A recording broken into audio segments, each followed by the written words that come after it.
Students, बच्चों, आप सब कैसे हो? आई होप आप सब अपने अपने घर पर सेफ होंगे। बच्चों, आपने अपना न्यू सिलेबस भी खरीद लिया होगा। बच्चों, आपका समर वेकेशन अच्छा निकला होगा। चलिए, अब हम फिर से अपनी स्टडी स्टार्ट करते हैं। आज हम हिंदी रीडर का पार्ट 1 प्यारा भारत के बारे में पढ़ेंगे। इस पाठ को पढ़ने से पहले बच्चों, हम सबसे पहले इसके शब्दार्थ को पढ़ेंगे और समझेंगे। तो चलिए हम शब्दार्थ को पढ़ते हैं। शब्दार्थ, पहला शब्दार्थ है बच्चों न्यारा। न्यारा का मतलब होता है अनोखा। अगला शब्दार्थ है नंबर 2 ऋषि मुनि। ऋषि मुनि का मतलब होता है साधु संत। नेक्स्ट नंबर 3 संवारा। संवारा का मतलब होता है बच्चों सजाया, किसी चीज को सजाना, संवारना। अगला नंबर 4 चरण। चरण का अर्थ होता है बच्चों पैर। चरण शब्द का क्या अर्थ होता है? पैर। अगला नंबर 5 जल निधि।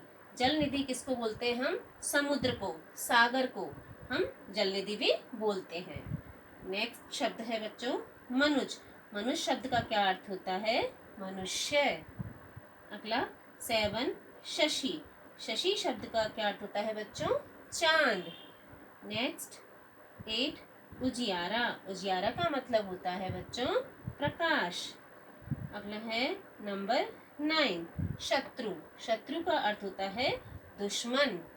नेक्स्ट है नंबर 10 पखारता। पखारता का मतलब होता है धोता, किसी चीज को धोना। अब देखो, ये तो हमने इस पाठ के पढ़े हैं शब्दार्थ। अब आगे हम इस पाठ को पढ़ते हैं।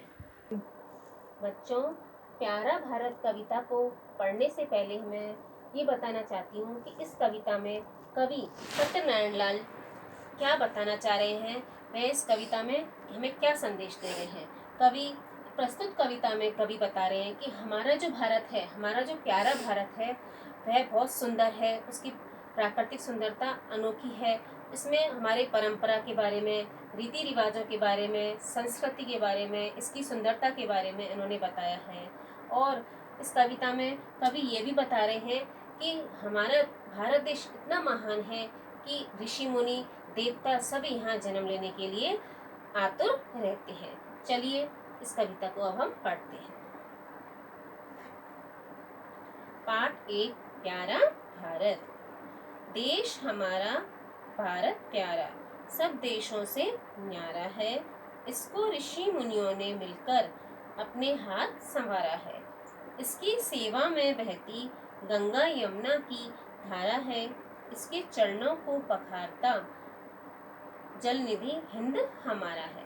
तो बच्चों, ये हमने जो लाइनें पढ़ी हैं, इस कविता की जो हमने पंक्तियां पढ़ी हैं, इसके बारे में अब हम समझते हैं।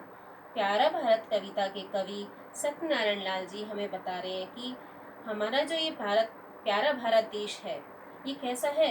सभी देशों से न्यारा है, अनोखा है, सबसे महान है।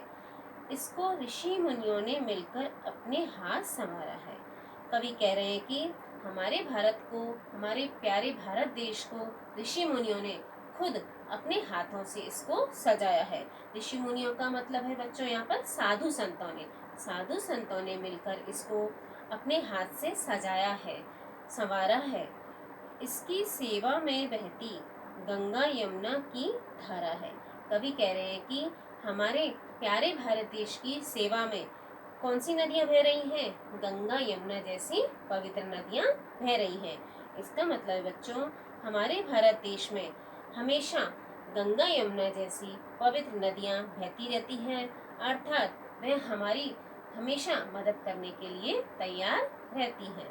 नेक्स्ट, इसके चरणों को पखारता जल निधि हिंद हमारा है।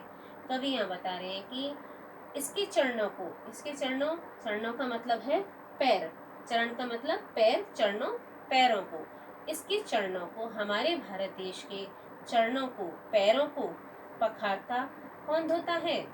जल निधि। जल निधि का मतलब है समुद्र। जल निधि समुद्र। समुद्र हमारे भारत देश के चरणों को यहाँ पर धो रहा है। इसका मतलब है कि हमारे भारत देश में इतने बड़े बड़े समुद्र हैं, महासागर हैं, जो कि हमारे भारत देश के चरणों को धो रहे हैं, उसको पखार रहे हैं। नेक्स्ट, मनुजों को ही नहीं सदा यह देवों को भी प्यारा है। दिन में करता सूर्य, रात में शशि करता उजियारा है। देखो बच्चों, आगे क्या बताया जा रहा है कि मनुजों को ही नहीं, मनुजों का मतलब मनुष्य, यह हमारा प्यारा भारत देश मनुष्य को ही नहीं, किसको प्यारा है ये? सदा यह देवों को भी प्यारा है। सदा का मतलब हमेशा, हमेशा यह हमारे देवताओं को भी प्यारा लगता है। यहाँ पर सिर्फ मनुष्य ही रहना पसंद नहीं करते, यहाँ पर देवता भी हमारे इस महान देश में, हमारे इस प्यारे भारत देश में जन्म लेने के लिए आतुर रहते हैं, तैयार रहते हैं। दिन में करता सूर्य, रात में शशि करता उजियारा है।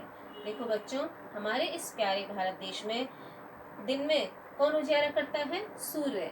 जब सूर्य निकलता है तो उसकी सुंदर किरणें हमारे भारत देश में उजाला फैलाती हैं। और रात में कौन उजाला देता है? शशि। शशि का मतलब है चंद्रमा। चंद्रमा रात को उजाला देता है। तो बच्चों, आज हमने इस कविता के 3 पैराग्राफ पढ़े हैं। आपको इन तीनों पैराग्राफों को अपनी नोटबुक में लिखना है और इस कविता को भी आपको याद करना है। Thank you.